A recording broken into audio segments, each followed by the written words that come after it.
चलो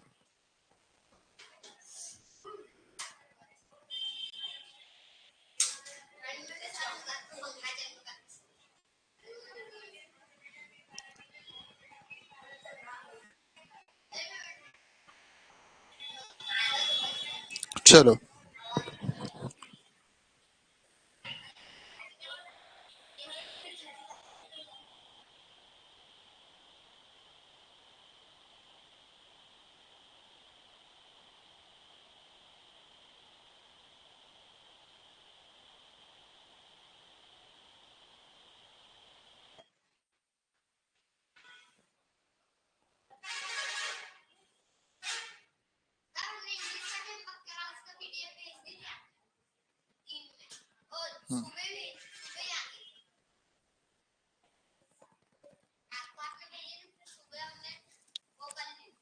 चलो चलिए करें स्टार्ट। हाँ, तो ये फटाफट लाइन पढ़ लो जो बोला है। V1 प्रेजेंट टेंस होती है, V2 पास्ट टेंस होती है।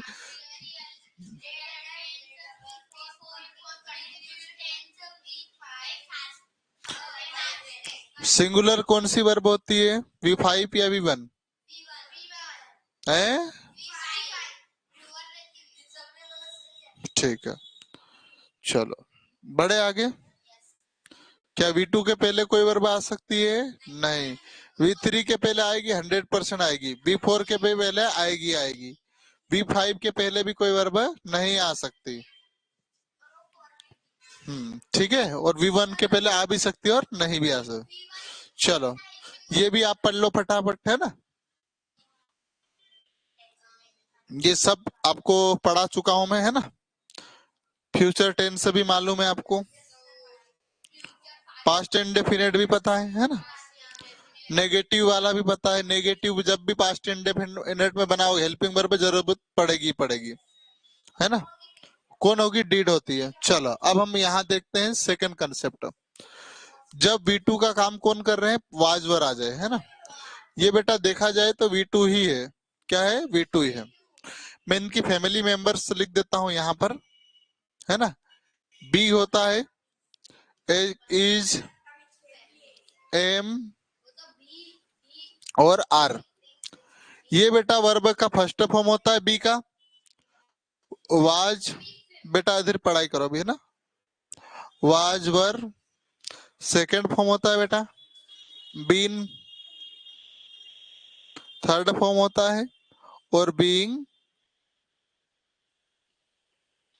Fourth form. इसका फिफ्थ फॉर्म नहीं होता, है ना। अभी जो हम पढ़ रहे हैं ये वाला, है ना। क्योंकि V2 क्या है? वाजवर का काम कर रहे हैं। वाजवर V2 का काम कर रहे हैं, V2 ही होता है। लेकिन सब नियम के खिलाफ कौन चलता है? बी के परिवार के सदस्य। तो कुछ आपके गांव में कुछ लोग होते होंगे ना, आपके गांव में, जो बहुत झगड़ालू प्रवृत्ति के होंगे। उनके दादाजी भी वैसे ही, उनके बच्चे भी वैसे ही, उनके माता पिता भी वैसे ही। तो एक जो बी है ये बदतमीज व्यक्ति है ना। इसके फैमिली के सदस्य जो है सारे रूल्स यानी नियम के खिलाफ काम करते हैं। अब V2 क्या बोलता है भैया कि V2 यानी पास्ट टेंस होता है। यदि आप नेगेटिव बना रहे तो क्या लगता है? डीट लगता है, हेल्पिंग वर्ब लगेगी लगेगी। लेकिन ये V2 वाजवर भी V2 है, लेकिन ये बोलते हम तो बी के परिवार के सदस्य है। हमारे बाद नोट लगाना तो डायरेक्ट लगा दो, हमें कोई दिक्कत नहीं है, हम फुल पावरफुल है, आपको हेल्पिंग वर्ब की आवश्यकता नहीं है। समझ में आई बातें? तो वाज वर्ब के बाद डायरेक्ट नोट लगाना है, हेल्पिंग वर्ब नहीं लगाना है। समझ में आई बातें? क्या ऑनलाइन वाले बेटा ये बात समझ में आई कि नहीं आई? जब भी आपका वाज वर्ब आ रहा है और आपको सेंटेंस को नेगेटिव बनाना है तो डीड अलग से जोड़ने की आवश्यकता नहीं है, किसको इसके बाद ही लगा दो, कोई दिक्कत नहीं है। समझ में आई बातें? जैसे चलो अब ये तो मैं बोल दिया हूं मैंने। ये क्या बोला? जब बी का कोई फॉर्म मेन वर्ब का काम करता है तो वह कैसी बन जाती बेटा? लिंकिंग वर्ब कहलाते। और लिंकिंग वर्ब के बाद ऑब्जेक्ट नहीं आता, क्या आता है? कॉम्प्लीमेंट आता है। क्या आता है? कॉम्प्लीमेंट। और इस स्थिति में पैसिव नहीं बन सकता है, बात की बात है, इसको छोड़िए। जब भी किसी सेंटेंस में बी का कोई भी फॉर्म मेन वर्ब, यानी आप बोल सकते हैं एक वर्ब होगी, अब यहाँ आ गया तो ये क्या बन जाएगा, ये लिंकिंग वर्ब का काम करेगा। किसका काम करेगा बेटा, समझ में आई बातें? या यहाँ आ गया तब भी लिंकिंग वर्ब का काम करेगा, यहाँ आ गया तब भी लिंकिंग वर्ब का, और यहाँ आ गया तो भी लिंकिंग वर्ब का काम करेगा। तो लिंकिंग, अब मैंने पढ़ाया था आपको सब्जेक्ट वर्ब और ऑब्जेक्ट बताया था, लेकिन अब यहाँ ऑब्जेक्ट के स्थान पर कौन आएगा, कॉम्प्लीमेंट आएगा। क्या आएगा बेटा, कॉम्प्लीमेंट। समझ में आई बातें? ठीक है, चलिए हम बढ़े आगे। अब देखो ये उदाहरण देखते हैं बेटा, एग्जाम्पल। ये क्या हो जाएगा, आपका सब्जेक्ट हो जाएगा बेटा, ये एक वर्ब हो गई है ना, और ये क्या हो जाएगा, आपको ऑब्जेक्ट बोलते थे, लेकिन यहाँ एक ही वर्ब है। क्या है, एक ही वर्ब है, और एक ही वर्ब होगी तो क्या होगी, मेन वर्ब। और ये किसके परिवार के सदस्य, बी के परिवार के सदस्य। अब ये बोलते हमारे बाद ऑब्जेक्ट नहीं आएगा, उसको क्या बोलोगे आप, कॉम्प्लीमेंट बोलोगे। क्या बोलोगे, समझ में आई बात है? कॉम्प्लीमेंट क्या होता है कि यह सब्जेक्ट के बारे में जानकारी देता है। सी इज टीचर, अब जो सी है वो लड़की क्या है, टीचर है, तो जो कॉम्प्लीमेंट किसकी जानकारी दे रहा है, जो लड़की के बारे में, लड़की क्या है, तो टीचर है। सी इज अ स्टूडेंट बोल सकते हैं, तो लड़की क्या है, स्टूडेंट है। तो कॉम्प्लीमेंट किसका काम करता है, सब्जेक्ट के बारे में जानकारी देता है। बस इतनी सी बात है, समझ में आई बात है? चलो हाँ, अब हम आगे देखेंगे। चलो अब आपको एक और चीज देखना है बेटा, हेड, है ना।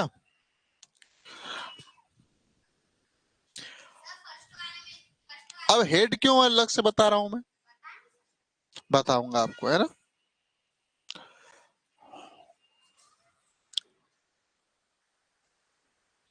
चलो पढ़ो, सब्जेक्ट, हेड और ऑब्जेक्ट।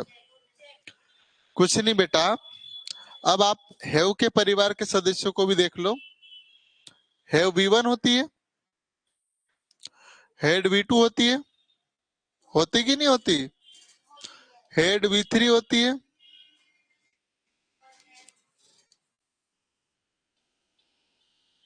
हैविंग V4 होती है, और हैज V5। हम किसकी चर्चा कर रहे हैं, इसकी। क्यों, क्योंकि हेड की बात हो रही है ना, और हेड दोनों है, लेकिन अकेली आएगी तो क्या बोलना है, V2 बोलना। अब देखो ये आ गए आपके पास, ये आ गया, ये आ गया, ये आ गया, और ये आ गया, एक ही वर्ब है, ये मेन वर्ब का काम कर रही है बेटा। तो समझ में थोड़ा बहुत आया होगा, ऐसा भी सेंटेंस बनता है।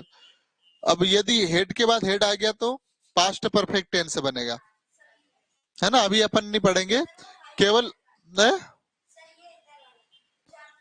ये 5 ही लग रहा, दो बेटा। तो हम लोग किसको पढ़ रहे थे, इसको, है ना, ये इसलिए। चलो 3 आएगा, अकेली हेड आएगी बेटा, इसके बाद कुछ भी आ जाए चल जाएगा, लेकिन अकेली आई तो क्या हो जाएगा, ये वाला कौन सा टेंस बनेगा, पास्ट इंडेफिनेट। समझ में आई बातें, पक्का, हाँ ठीक है।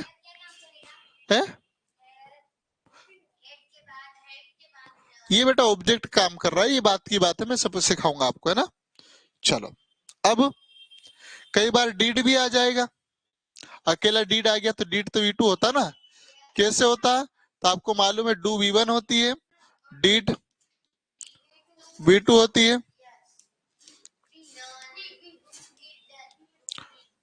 डन V3 होती है, डूइंग V4 होती है, और डज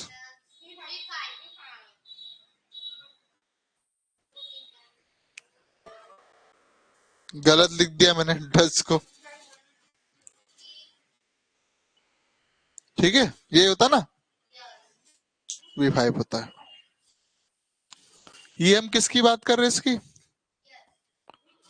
ठीक है, तो ये आ गई आपकी V2। केवल वाज वर्ब को छोड़ के बेटा बाकी जब भी आप नोट लगाओगे तो हेल्पिंग वर्ब की आवश्यकता पड़ेगी ही पड़ेगी। किसको छोड़ के? Was verb. वाज वर्ब को छोड़ के क्यों? क्योंकि बदतमीज परिवार के सदस्य, तो इनके लिए अलग नियम लगता है, इनके बाद नोट लगाना चाहे तो आप लगा सकते हैं। ठीक है, चलो। लिंकिंग वर्ब बेटा, लिंकिंग वर्ब मतलब जोड़ने का काम करती है। जो कॉम्प्लीमेंट होता है, टीचर और सब्जेक्ट दोनों एक ही होता है कुल मिला के। हाँ, बताऊंगा बेटा बाद में, अभी विस्तार से अपन पढ़ेंगे। चलो देखो, अब फिर से बहुत सारी बातें हैं जो हम देखते हैं। जब भी हम नेगेटिव या इंट्रोगेटिव सेंटेंस बनाते हैं तो एक हेल्पिंग वर्ब को जोड़ना पड़ेगा। और पास्ट टेंस में हेल्पिंग वर्ब कौन होती है? डिड। डिड बोलती मैं हेल्पिंग वर्ब का काम तो करूंगी, लेकिन मेरे बाद हमेशा कौन आना चाहिए? वी बना। वाज वर्ब वाले केस में ऐसा नहीं होता। देखो ये बन गया बेटा, क्या बन गया? असर्टिव सेंटेंस लिखा मैंने। कौन सा सेंटेंस लिखा? असर्टिव, सकारात्मक वाक्य। ये V2 आ गए बेटा। अब इसको नेगेटिव बनाना है तो अलग से एक हेल्पिंग वर्ब लगेगी कि नहीं लगेगी? तो हेल्पिंग वर्ब का पास्ट टेंस में कौन काम करती? डीडी करती है ना? तो हित के बाद डीड आ गई, अलग से जोड़ा अपन ने और नोट लगा दिया। अब जो डीड थी ये वाली वर्ब वो किस में परिवर्तित हो गई? आपकी V1 में। क्यों V1 में हो गई? क्योंकि ये बोलता है कि भैया बात मेरे बाद V1 ही आता है। समझ में आई बातें? अब इंट्रोगेटिव बनाओगे तो कोई बात नहीं, इंट्रोगेटिव में हेल्पिंग वर्ब सब्जेक्ट के पहले चले जाती है। अरे बेटा क्या कर रहे हो? मैं भी ऐसा करूं? चलो, ही क्या है? सब्जेक्ट है, ये हेल्पिंग वर्ब आगे चले गई, है ना? और डू पीछे आ गई। क्यों? क्योंकि डीड के बाद क्या आ गया? डूड आ गया। तो आपको जब प्रश्नवाचक वाक्य बनाओ या नकारात्मक वाक्य बनाओ, कहने का मतलब इंट्रोगेटिव सेंटेंस बनाओ या नेगेटिव सेंटेंस बनाओ, हेल्पिंग वर्ब तो लगती ही लगती, लेकिन किसको छोड़ के? वाजवर वर्ब को छोड़ के। ठीक है, चलो। अब नेगेटिव इंट्रोगेटिव मतलब नकारात्मक भी होना चाहिए और प्रश्नवाचक भी होना चाहिए। तो हेल्पिंग वर्ब आगे चले गई, ही भी आ गया, फिर नोट लगा दिया और डू आ गया और हिज वर्ग आ गया। क्वेश्चन मार्क रहेगा, है ना? अब कुछ क्वेश्चन देखते हैं हम लोग, एग्जाम्पल के माध्यम से समझेंगे तो और ज्यादा अच्छे से समझ पाएंगे। ये वाला देखो, एक गलत है और ऊपर एक सही है। तो बेटा ये जो नोट है, क्या गलती है जरा वो बताओ। इसमें ये गलत है, ये बात तो 100% है, लेकिन क्या गलत है? गलती क्या हुई बताओ जरा। ऑनलाइन वाले आपके लिए भी है, पोल है ये, इसमें क्या गलत है? हम्म, नहीं बेटा ये सही है, नीचे वाला, ऊपर वाला गलत है। क्यों? बेटा छोटी सी बात है, ये नोट सब्जेक्ट के पहले नहीं जा सकता। नीचे है बेटा, डिडंट, ये दिख रहा है ना? ये बिल्कुल सही है। आप सब्जेक्ट के पहले नोट लगा रहे हो, लिखना चाह रहे हो तो इस तरीके से लिखना है। कैसा लिखना है? इस तरीके से। हाँ, लेकिन आप बेटा यदि ये इसको नोट पूरा लिखना चाह रहे तो नोट कहाँ आना चाहिए? यहाँ आता। समझ में आई बातें? ये गलत है, इसको काट देंगे हम और नोट कहाँ जोड़ देंगे? देखो, not did he not do his work. अब ये सही है सेंटेंस। कैसा है? सही सेंटेंस। या फिर आप बोल रहे कि नहीं सर मैं तो नोट साथ में जोड़ूंगा, तो डिडंट में ही घुसेड़ना पड़ेगा, मतलब घुसेड़ना मतलब साथ में जोड़ना पड़ेगा। समझ में आई बातें? ठीक है, और अच्छे से समझाऊंगा अभी। वेरी गुड, आरव मंडले, बहुत बढ़िया बेटा। चलिए, तो ये भी अब सही हो गया है ना? चलो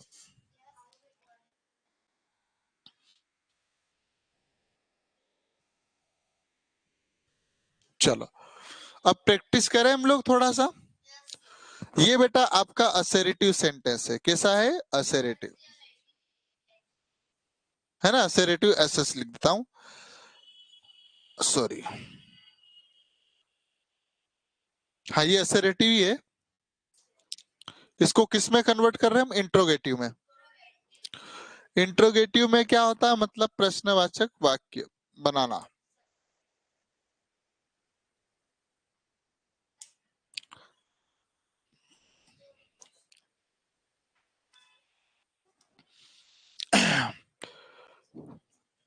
हम लोग ये जो दिख रहा है ये क्या है बेटा, V2 है। ये आपका नोट ये V1 होगा और ये क्या हो जाएगा बेटा, V2, है ना। चलो ध्यान से देखो बेटा, पूरा ध्यान यहाँ से देखो, क्या बनाने का बोल रहा है, इंट्रोगेटिव सेंटेंस बनाना। सबसे पहले तो इंट्रोगेटिव सेंटेंस का स्ट्रक्चर किस प्रकार से हो जाएगा, पास्ट इंडेफिनिट में डीड के बाद सब्जेक्ट के बाद V1 प्लस ऑब्जेक्ट। V1 क्यों आएगी, क्योंकि डीड के बाद हमेशा V1 ही आती है ना। चलो तो V1 में कौन परिवर्तित हो जाएगी, मेन वर्ब। चलो देखिएगा, अब क्या बोला है इसने, डीड लिख दूं, देखो बना रहा हूं इंट्रोगेटिव, है ना। डीड सब्जेक्ट कौन है, दे। इसके बाद दे के बाद इसको V1, तो V1 कौन होगा, ये इसको V1 में बनाना पड़ेगा, तो V1 कौन सा, इनवाइट है। और इसके बाद ऑब्जेक्ट, ऑब्जेक्ट कौन है, ये रहा, यहां से मी to, me to,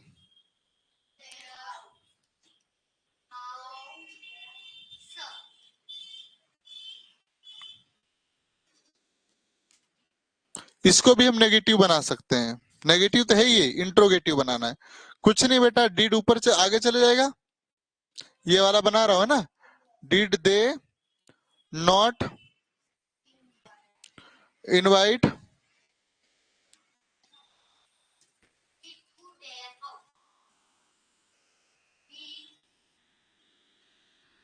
me to,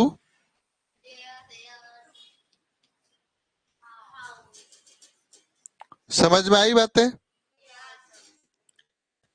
है ना। हाउस सही लिख देता हूं, नहीं तो आप लोग कंफ्यूज हो जाओगे। और क्वेश्चन मार्क यहाँ भी आएगा, क्वेश्चन मार्क यहाँ भी आएगा, हाँ ठीक है।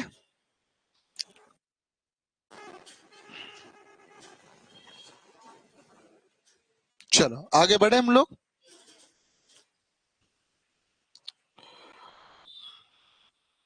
अब नेगेटिव इंट्रोगेटिव बनाना है, अभी जैसे बनाया था अपन ने नेगेटिव इंट्रोगेटिव बनाना, तो कैसे बनाएंगे, ये तो बना हुआ है यार,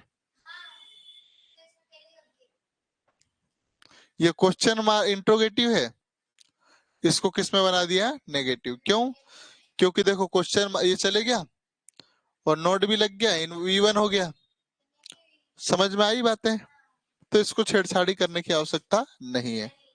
चलो देखो, अब ये जो मैं पहले बोला था, नीचे दी गई वर्ब के साथ नोट लगाना है तो हमेशा इनके बाद ही आएगा। जैसे आपके पास ये लिखा is am are was were, ये कहीं पर भी लिख गया और इनको आपको नोट लगाना हो तो इनके बाद में आप डायरेक्ट नोट चिपका दो, चाहे वो हेल्पिंग वर्ब के रूप में हो या मेन वर्ब के रूप में काम कर रही हो, कोई दिक्कत, ठीक है। बाकी दूसरी वर्ब है उसमें टेंस का नियम काम करेगा।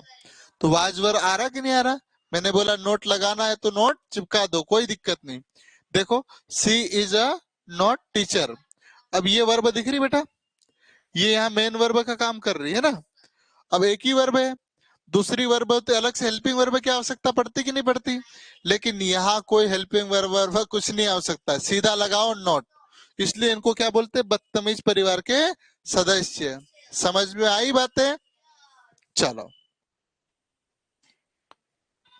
There me to their house, very good बेटा, बहुत बढ़िया। ये आपका क्या, दे नॉट इनवाइट, वन से बेटा, they did not invite me to their house लिखना पड़ेगा ना, आपने हेल्पिंग वर्ब नहीं लगाई बेटा, है ना। केवल is am are was verb को छोड़कर जितनी भी वर्ब है उसमें हेल्पिंग वर्ब लगती लगती, लेकिन ये वो लोग के सदस्य है बेटा, तो इनमें हेल्पिंग वर्ब की आवश्यकता नहीं पड़ती, इनके बाद चिपका दो। तो वन से बेटा they did not invite me to their house, okay ऐसा करिएगा ना। चलिए आगे बढ़े हम लोग, छोटा छोटा बचा है, फिर से दोहरा रहा हूं मैं कुल मिला के। पास्ट में नोट लगाना हो केवल उनको छोड़ के, इजेमार वाजवर को, वाजवर V2 है तो पास्ट टेंस होता है, नोट लगाना डायरेक्ट लगा देंगे, लेकिन दूसरी वर्ब में क्या होगा, हेल्पिंग वर्ब लगेगी ही लगेगी। और पास्ट वर्ब में हेल्पिंग वर्ब कौन काम करती पास्ट टेंस में, डिड, ठीक है। जैसे subject plus did plus note plus V1, ये बता चुका हूं।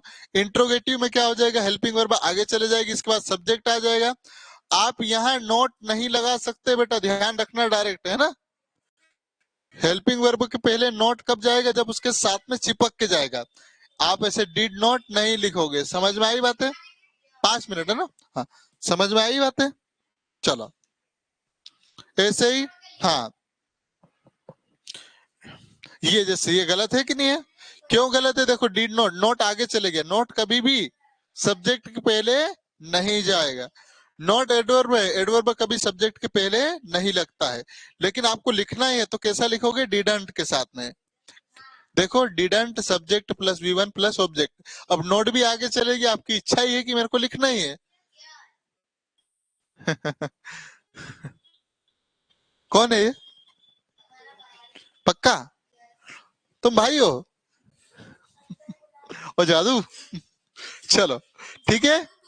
तो बात ये कहने का मतलब ये है कि सब्जेक्ट के पहले नोट नहीं जा सकता है, लेकिन हमारी तो इच्छा ही है कि सर हम तो लिखेंगे, तो कोई बात नहीं, हेल्पिंग वर्ब के साथ चिपका दो, बन गया रास्ता।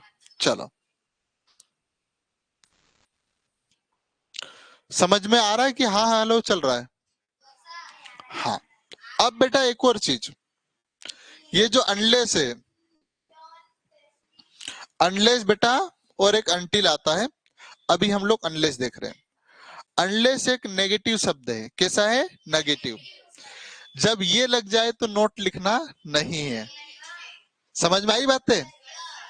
यदि किसी भी सेंटेंस में आप अनलेस लिखे हो तो नोट नहीं लिखोगे, या नोट लिखे हो तो अनलेस नहीं लिख सकते, दोनों में से कोई एक ही आएगा, है ना।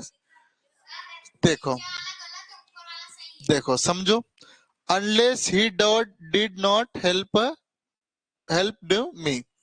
बेटा क्लोज पहचानो, आपको मालूम है एक क्लोज ये है, एक क्लोज ये है। मैंने बोला था गलतियां किस में पहचाना, क्लोज में, है ना। अब देखो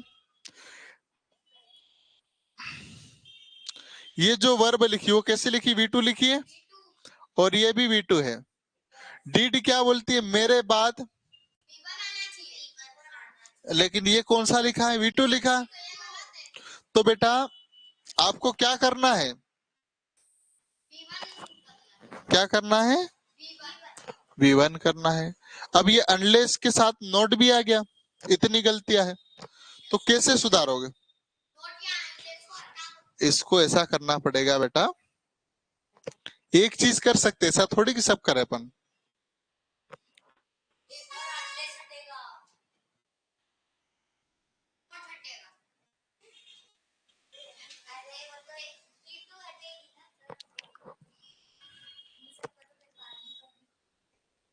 सेंटेंस सही है, समझ में आई बात है।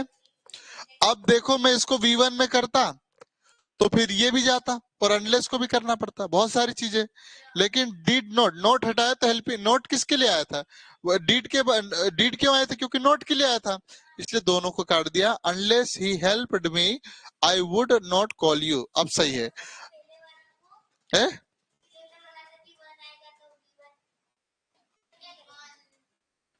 तो बेटा टेंस कौन सा है, पास्ट टेंस से पढ़ रहे हैं, पास्ट टेंस में वर्ब कौन से फॉर्म में आना चाहिए, तो देखो सेकंड फॉर्म में है कि नहीं। अब ये नोट आ गया है बेटा, अनलेस आ गया तो नोट की आवश्यकता नहीं है। आपकी इच्छा हो रही कि नोट को काटो, है ना, ये अनलेस को काटना, आप बताओ, आपकी ये इच्छा हो रही होगी ना, मैं डाउट क्लियर कर देता हूं अभी। आपकी ये इच्छा है, ये इच्छा ना, इसको काट दे। अरे मतलब एक अपन, देखो क्यों नहीं आएगा वो बता रहा हूं मैं। आपकी इच्छा हो गई, मान ले मेरी इच्छा हो गई, अनलेस को काट दूं। अब देखो ये क्या है बेटा, ये भी V2 है और ये भी V2 है, दो दो हो गई कि नहीं हो गई। अब इसको आप यहाँ देखो, अब इसको क्या करना पड़ेगा, हेल्प करना पड़ेगा, तो V1 हो जाएगी। अब बताओ मुझे, मैंने यहाँ काटा फिर इसको भी काटूंगा, दो दो जगह तो नहीं काट सकता। तो मैंने क्या रास्ता निकाला कि यार इसको काट दो, क्योंकि नोट के डीड किस लिए आया, नोट के लिए आया, तो नोट को हटा देंगे तो डीड भी गायब होना ही पड़ेगा। सीधा सेंटेंस सही है। सम, अब नीचे, अब नीचे देखो, हाँ देखो पहले, unless he does not calls. अब कॉल्स लिखा, कॉल नहीं लिखा बेटा, V5 आया है है ना, सिंगुलर नहीं बेटा। डज इसके बाद क्या आना चाहिए, डज के बाद, डू डज डज के बाद, डू डिड डज के बाद V1 ये आता है, लेकिन ये कौन सा लिखा है, V5 लिखा है।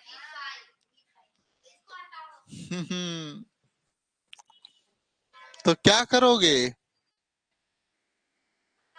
हम्म, क्या, किसको हटाऊं मैं, इसको ही हटा दो। ही एक सिंगुलर है, ही कैसा सब्जेक्ट है, क्यों ये आदित्य के परिवार के हैं, इनको मोबाइल क्यों नहीं देता यार। अरे 10-15 मिनट के लिए क्या है कि ये होमवर्क का रहता है ना, मैं PDF ग्रुप में डाल देता हूँ, अब इसको लिखने में दिक्कत आती है, तो इसलिए 15-20 मिनट के लिए दीदी के मोबाइल से ले लिया करो और इसको थोड़ी देर के लिए लिखने दे दिया करो ना। ठीक है, बैठिए 5-10 मिनट में क्लास हो रही है ना। ठीक है बेटा, मैं क्या कर रहा हूँ, डज नॉट काट रहा हूँ। क्यों काट रहा हूँ, क्योंकि ये बोल रहा है ये सिंगुलर सब्जेक्ट है, कैसी वर्ब आना चाहिए, सिंगुलर आना चाहिए, तो आगे सिंगुलर वर्ब। अब कॉल से पास्ट टेंस की तो बात ही नहीं हो रही यहाँ पर। और अनलेस भी सही है, unless he calls us I will not you. Note यहाँ भी आया, नोट यहाँ क्यों नहीं काटा, क्योंकि ये क्लोज बेटा अलग है, यहाँ भी नोट है, ये क्लोज अलग है, तो हमको गलती किस में ढूंढना, क्लोज में, किस में ढूंढना बेटा, क्लोज में। समझ में आई बात है, पक्का, पक्का ज्वार माता, वेरी गुड वंस। चलो अब बस थोड़ा सा बचा है ना, इसको भी खत्म ही कर देते हैं। देखो वो सेंटेंस सही सुधारा अपन ने, देखो मैं जो काटा, अनलेस ही हेल्प मी, आई, ये देखो डिड नॉट को काटा, यहाँ भी किसको काटा, डिड नॉट को ही काटा। समझ में आई बात है, पक्का। चलो तो यही सिखाना था आप लोगों को, अब कुछ बचा के, चलो इसको मैं कल पढ़ाऊंगा, है ना, क्योंकि बिल्कुल ये कल इसलिए पढ़ाऊंगा, इसको पढ़ लेना आप लोग, बाकी मैं कल अच्छे से इसको आते से ही रिप्रेजेंट करूंगा।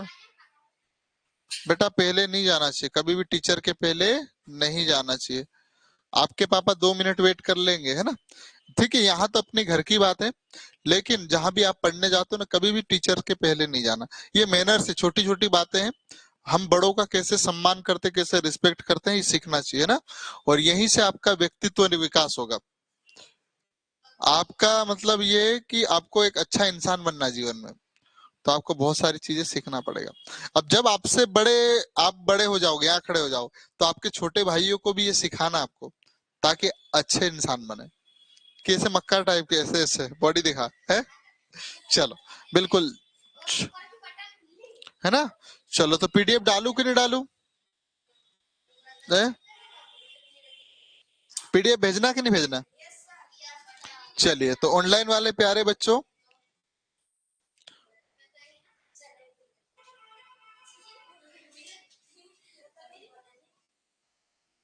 आ रहा है मेरा आवाज जी, है ना।